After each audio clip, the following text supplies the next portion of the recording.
We have a very special guest on the podcast today, heart mum and businesswoman, Sami Glastonbury. Sami is going to be joining the podcast this year as a co-host, bringing her experience as a heart parent to our conversations. Today, we're going to be talking about her family story. I've placed my baby on a bed of ice beside a heart-lung bypass machine with strangers. I can go down the side of a building with a safety harness. Before we begin, we'd like to acknowledge that we're recording on the land of the Gadigal people of the Eora Nation, otherwise known as Warrung. We acknowledge the traditional owners and pay our respects to elders past, present and emerging. We pass that respect to any Aboriginal or Torres Strait Islander listeners. Sami, thank you for joining us. Where are you joining us from? Oh, thank you so much for having me. I'm joining you from Adelaide. Amazing. And as we have mentioned, you, of course, are coming on board as a new host of the podcast. I guess tell me a little bit about what you want to bring or what you hope to bring. Yeah. So obviously the opportunity to be a host is just amazing. And I'm very chuffed and grateful. And I suppose I see it as something that if we can all, like you've done, give back and take a different lens. So yeah, that's what I'm really excited about. I'm really interested to learn about your heart journey and your bub's heart story. So tell me, I suppose you have a son named Frank who was diagnosed with a heart condition in 2013 whilst you were pregnant. Tell me a little bit about how that diagnosis happened and I suppose the journey that he's gone through. Yeah, sure. So exactly that. So Frank, or Francis, so he's got ginger curly hair and is quite sort of thick set. Even though I live in Adelaide and everyone follows AFL, I'm from Queensland. So I follow rugby union. So he should be a front rower. So just to put that into perspective for people, he's a big ginger curly haired little man. So we named him Francis, but he's very much a Frank. So yeah, I was diagnosed with having our third baby at morphology scan. So I think I was 21 weeks and went in for the scan, super excited. Our third baby had been blessed with two very healthy girls prior. So I had my eldest with me. So she's drawing playing with the ultrasound gel on my tummy. And then, just got the really serious look and I suppose really confronting news that they thought that there was something wrong with our unborn child and they wanted us to whisk away over to the Women's and Children's Hospital to have further investigations with a fetal pediatric cardiologist. So just that in itself is quite a mouthful and trying to get your head around. So that was a really...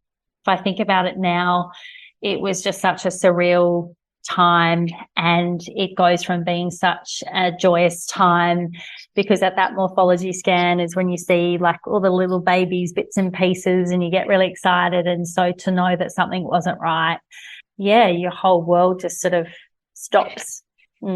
I think I would love to know as well, because I know that a lot of mums kind of have that internalized, well, I didn't know anything was kind of wrong. Did you have any signs or anything like that maybe this was a possibility? No. And I think that's the thing too. And it's interesting, when I talk about it and hearing, you even just asking that question is, of course, the radiologist said, have you been unwell? Have you had to take any, really strong medication? And I'd actually had my best pregnancy. So then I'd even have with my girls, the baby was plump and healthy and I felt great. And so it was a real left of center sort of to be put on the spot to ask all these questions. And I suppose that kind of really changed the pregnancy because I hear of so many stories of mums and I feel for them when they get that diagnosis. They've carried the baby and all of a sudden the baby's either, having difficulty breathing or isn't sort of reacting how a normal baby should. And I feel that moment. It's just that my moment was he was in utero and it kind of just put a halt on the pregnancy. So every day until he came, I didn't know he was a he. We thought it was best to just focus on the baby as a whole, know if it was male or female. And so to focus, but it just kind of made that really hard because I didn't get to enjoy the pregnancy because I was just always wondering and worrying. all those things. Yeah. When did you have a diagnosis while you were pregnant, or did you have to wait until he was born to get a formal diagnosis? No, so he was diagnosed with the AVSD at 24, when he was 24 weeks. Yeah, so in utero. So I think the stats at the time was only 25% of children were being diagnosed in utero. So it was still very, it wasn't that common. Yeah, so my obstetrician even said to me, oh gosh, I've been an obstetrician for 25 years and I haven't had one of these. That's so scary to hear that. I can imagine it would have been a bit stressful to hear that admission. Oh my gosh. Yeah. Very, very stressful. Yeah. What was, I suppose, having that diagnosis, did you feel, I suppose, safer with that, or how did that feel? I think the feelings were like a mixture of feeling really numb, kind of shutting down, trying to shut that part down and trying to focus on the pregnancy and feeling blessed that I was still carrying a healthy child other than heart. And it's really hard to put into words. I just feel like we were just sucked into this vortex. And it also made it really hard when people were obviously asking about the pregnancy, like, how are you feeling? Do you know if you're having a boy or a girl? And so it was really hard to kind of turn that conversation into, well, I now know that my baby needs open heart surgery at some point and my baby's going to go into heart failure at some point. And you can imagine even just letting those words pass through your lips. And you can imagine then standing on the other side of that too, going, what does someone say to you? How do they comfort you? How do they, the majority of the people can't relate. So it was a very isolating, surreal time. Honestly, I felt like I was just in a vortex. Yeah, like that silo feeling of Tell me about, I suppose, delivery and then the kind of weeks that followed for, I suppose, finding out what life was going to look like. Yeah, sure. So I suppose our journey was a bit different. We were living in the Barossa, so it meant coming down to see our obstetrician and having the baby obviously in Adelaide because it was safer than obviously giving birth in the Barossa where they couldn't, sort of have the support around them that they needed medically. So then this ginger boy came out, which was just in itself was this kind of amazing thing. A boy, I'd had two girls, and this boy that was ginger. So that, and then I remember just looking at him, and I had him via cesarean and just kept looking at the pediatrician, just like, what are you seeing? And he was great. He was born really healthy, but I suppose where things changed for us. So again, I was whisked into that beautiful baby bubble of enjoying that precious little man, but then just knowing in the back of my head that this heart failure thing was going to happen. And it's so surreal to be looking at your child that seems so perfect that's going to happen. So you're kind of in two minds the whole time. So kind of skip forward, Frank. I knew that something wasn't right because I'd been blessed with two very healthy children prior. So Frank was also born blind. So he had no vision at all. So I picked that up around 3 weeks and then that was confirmed. So then we were placed under another specialist inside of the Women's and Kids Hospital. So everything just seems like a blur up until the point he went into heart failure and we were told it was time to go to Melbourne. So in Adelaide, not sure if people realise, because I appreciate this is national, that we travel over to the Royal Children's Hospital in Melbourne for open heart surgery. So you're under the care of a paediatric cardiologist here all the way until, the surgery happens. And how old was Bub when surgery happened? Well, he was just shy of 6 months, so he was quite a bit older, and there was a few factors with that. He had been unwell leading up to surgery, so they also too don't open up little babies if they're not well or their lungs aren't clear. So Frank had been quite sort of unwell because he was going into heart failure. He was picking up little colds, which were turning into chest infections. So it kind of really dragged out that process. And I suppose another part, which I hadn't factored in my head, because in your head, you're trying to step it out. You're trying to say, okay, so that's right, we'll get to this appointment and then we'll do that echo and that ECG and then this, and then we'll be told this. And then it was like, hang on a minute, but no one said that he was going to be super susceptible to just the common cold and we were going to be hospitalised and on oxygen. So there was quite a bit going on. And then because we lived in the Barossa, again, they didn't have the support to support, well, sort of paediatrics and then paediatrics that were complex. Yeah. So have you made the move? So you made the move to Barossa to Adelaide. Did that happen early in his journey? Yeah, so we tried because our lives were up in the Barossa. My husband's a winemaker, so he still commutes from Adelaide up to the Barossa. We're just about to go into vintage at the moment. So our lives were there. I was in the wine industry myself in a marketing role, a national marketing role. So we were hoping to raise all of our children there and have a life there, but it just became really apparent that the care just wasn't there, or the support. We needed to be in the city. So we moved to Adelaide when he was 3. Yeah, 3.5. Yeah. Did you think that, I suppose, having your 2 girls before, did it help, I guess, for you to know that this wasn't anything to do with your parenting or your ability as a mum, that this was just a circumstance that happened? Yeah, that's a really beautiful way to actually ask and say that, because again, I really feel for mums and parents that it happens with their eldest child or their only child, and so they don't know any different, and that breaks my heart. And so, yeah, I did very much take solace in the fact that I had been blessed with 2 healthy children, and I was aware of all the other things that come with newborns and all those sorts of things. And I suppose it gave me probably an extra level of confidence to maybe ask more questions, because it wasn't my first child. Yeah. Yeah, I think that's the big thing that comes through, is it's quite internalized. I think there's so much pressure for women as mothers to begin with, and to add this layer on top, like, I can't imagine what it would be like to think that, these things just happen and it's no fault of your own. Like, yeah, it's a big thing to grapple with and swallow. But yeah, and of course you still do. You still wonder if there was something. But as I said, I had such a healthy pregnancy, and I was kind of like, I knew with my first pregnancy there was this issue, and my second one I'm thinking was the pregnancy that my obstetrician was going, this is great. This baby is lovely and chubby inside and you're healthy and this is great. Yeah. It just happens. Just out of it does. Through Frank's first, I suppose, year or 2 years of life, I suppose, how did you navigate that time? I imagine that he had a lot of appointments, a lot of things. How did you, I suppose, look after yourself, and how did your journey go whilst you were, getting him into life? Yeah, and I think that is the toughest part, and I hope podcasts like this actually help more mums, because I didn't cope. I shut down. But I knew that I couldn't shut down too much because I had 2 other children that I needed to raise.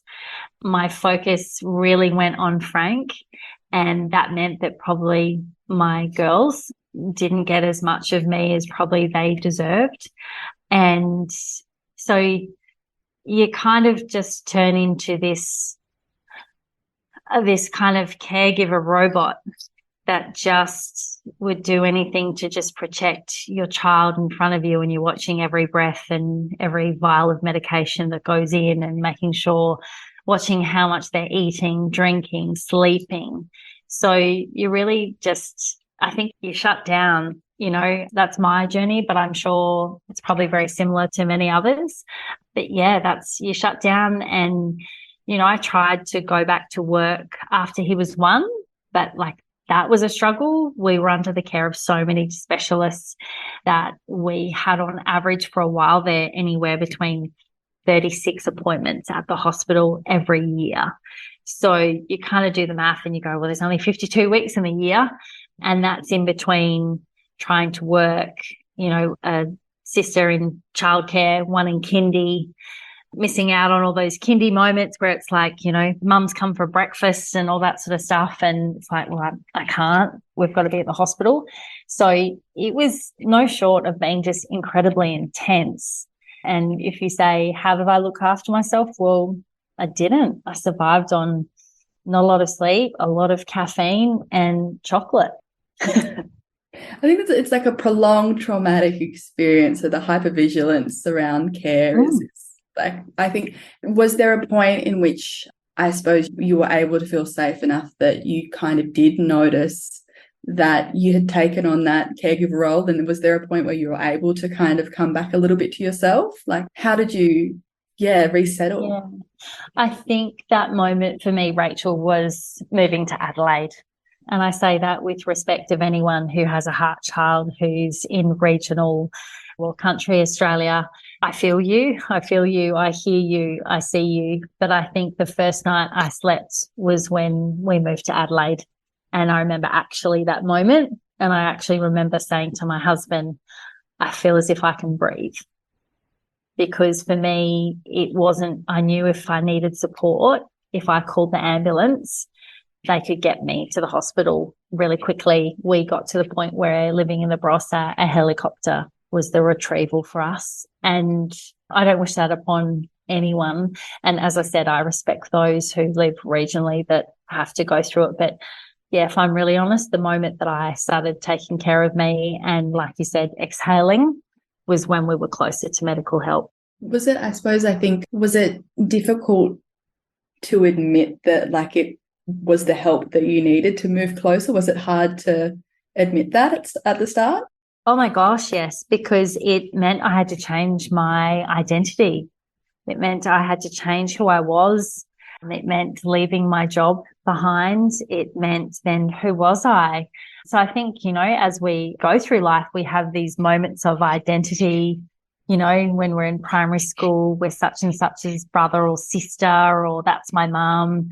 And then in high school, we're the girl that, is a part of the athletics team or the drama club or whatever else. And then I think our career level for me, it was the career. And then obviously then being blessed and being able to be a mum. So then to kind of go, by the way, this mum thing is really now at next level stress. And you're having to become a doctor as well as a therapist and everything else. But now, by the way, you don't have your career. So really hard when, like I'm sure many, when I've worked really hard to sort of get into the roles that you get into. So to move to Adelaide was amazing because, like you said, I finally had that help and that support, but I also had to say goodbye to a big chunk of who I was. And it wasn't your choice either, No. It was made for you, I think. Yeah, exactly. And I suppose you do what every mother would do, and that is, my kids came first. Survival, right? Yeah, put some blue wall paint on and just start screaming through. Yeah. I've got this. Keep on keeping on. That's right. So how old is Frank now? And I hear that he's in school. Tell me about his journey. Yeah, sure. So he's 9. So he just turned 9 in January. So double digits next year. So, and I'm sure like every other heart parent listening or even, heart adult or child, every birthday is a milestone and we cherish it. So Frank, we went through mainstream with Frank and we did that up until the year before last. So now Frank is in a special school. And so Frank has an intellectual disability. So it's all kind of all tied in with the vision impairment and everything else. So we tried really hard. So he's fit, he's healthy. Like I said, he looks like a front rower, like he's verbal, he's able-bodied, he's all those things. But yes, he has an intellectual disability. So we've also then, I suppose, you shift from survival and health to health stability to then you open up a door into education. And then there's a whole other gamut of rules and tick boxes. And because Frank, had a development delay, which is now past the age of 7 or 8, they call an intellectual disability. So again, we were on that kind of next journey of, so it's a developmental delay. So when do we know that it's not? Where is that magic line? Yeah, so we tried mainstream. We tried very hard. I became a very, very strong advocate for children of all needs and walks of life to have a right to an education of their choice in their local area. But unfortunately, I'm human. And we decided to move Frank into a special education school, which has been, again, another part of the journey to shift that mindset.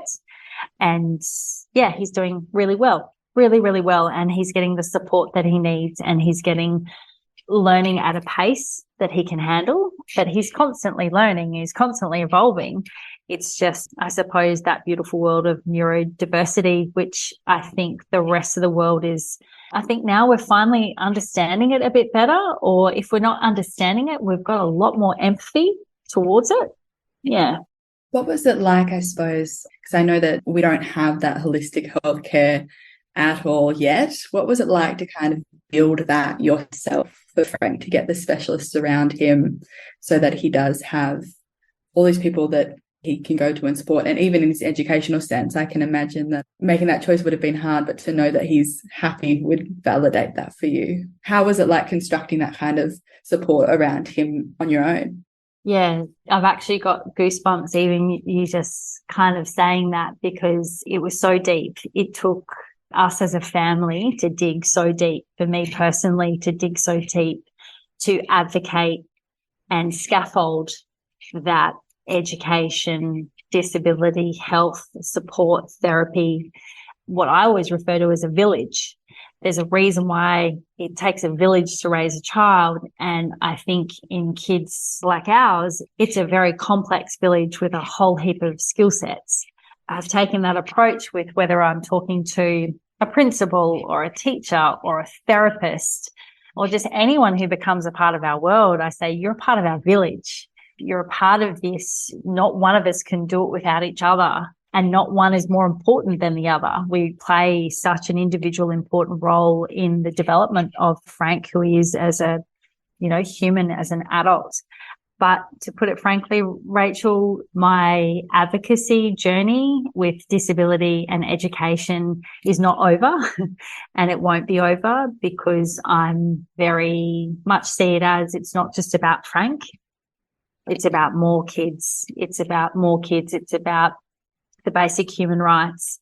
And I'm not trying to get all kind of on a soapbox here and it's all about human rights and blah, blah, blah. But I am going to say it's daily. It hasn't stopped, but I will say it nearly broke me. I will say it came damn near so close to breaking me. And then I look at their little faces. I look at my daughter's faces. I look at my son's face and I go, no, not today. Not today. But I've sat in rooms with 8 principals, teachers, all kind of going, you're not doing this, or this isn't here, or we don't have funding, or we don't know how, like you name it. I've sat with the best of them. And as I said, I'm still going and I will still continue to advocate, but it's not easy for a second.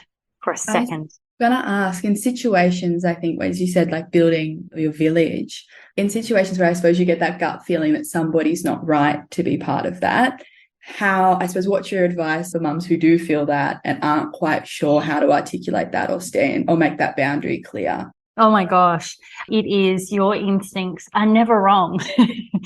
They're about, like, if we have to put it in there, they're 98.5% never wrong. There's that tiny little, okay, maybe you need a coffee.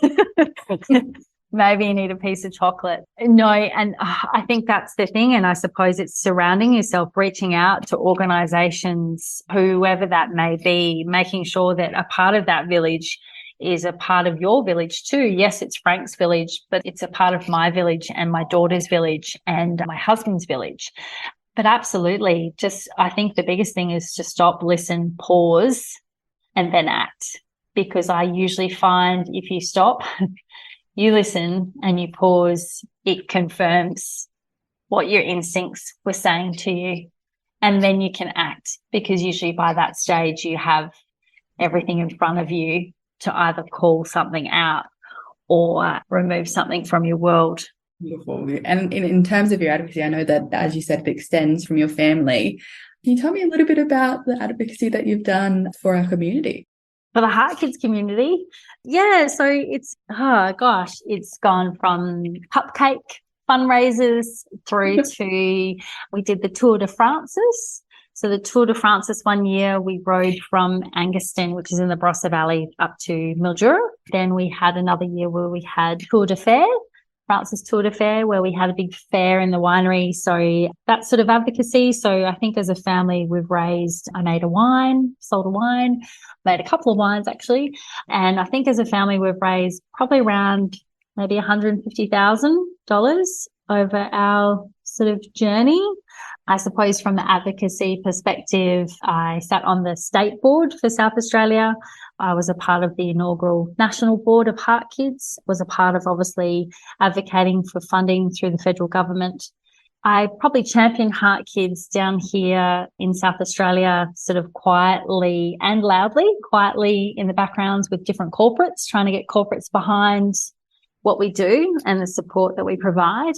And I'm always reminding our local health minister, no matter what party they're in, I don't care if they're red, blue, teal.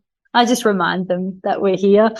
And then last year I went off the side of a building, which I will never do again. I told Tanya, our Heart Kids state manager, that never again. So it was, we abseiled down the side of it. Like I have a huge fear of heights, like horrendous. But again, it was just in that moment of going, no, I can do this. I've placed my baby, and mums and dads listening to this would understand. I've placed my baby on a bed of ice beside a heart-lung bypass machine with strangers. I can go down the side of a building with a safety harness. And that's what I just kept playing over and over in my head, because there was nothing else in my mind that would make me do it. Does that make sense? Like it was the only line I could feed through my brain that I went, I can do this, because everything else was saying to me, you can't, like, this is nuts. You are bonkers. It's ridiculous. You're crazy. But that's the line that I just kept feeding through my mind. But just so you know, I'm never doing it again. It was a one time. Yeah. They took photos. You've got the photos. Take a look at the photo. Hope everybody enjoyed it, because it's never. Exactly. I suppose, how is it now to kind of come that inaugural board to now on the podcast? How's it been now? Do you feel nice to kind of, I suppose, look back at that and to be here now? Like, how are you feeling? A bit full circle. Yeah, I suppose when I got the phone call, I was just I feel really honoured. I feel really chuffed. I feel if it's just something that we talk about, or something that I have a conversation with someone else about, that just, it's that if it, you don't know who needs to hear those words at that particular moment in time. And I suppose, so that in itself for me is, I don't know, it's really rewarding and it's cathartic for the journey. Like you said, to come back around to go, there was times where people said things to me and I needed to hear them right there and then, and it just got me to put another foot in front of the other, or make me smile or laugh. And so hopefully, that's something that we can provide with what we're doing now. I think it's one of those weird things where this is like a really beautiful space, and the healing that comes with space. Yeah. And I think that's it, isn't it? There's a lot of healing to be done. Yeah.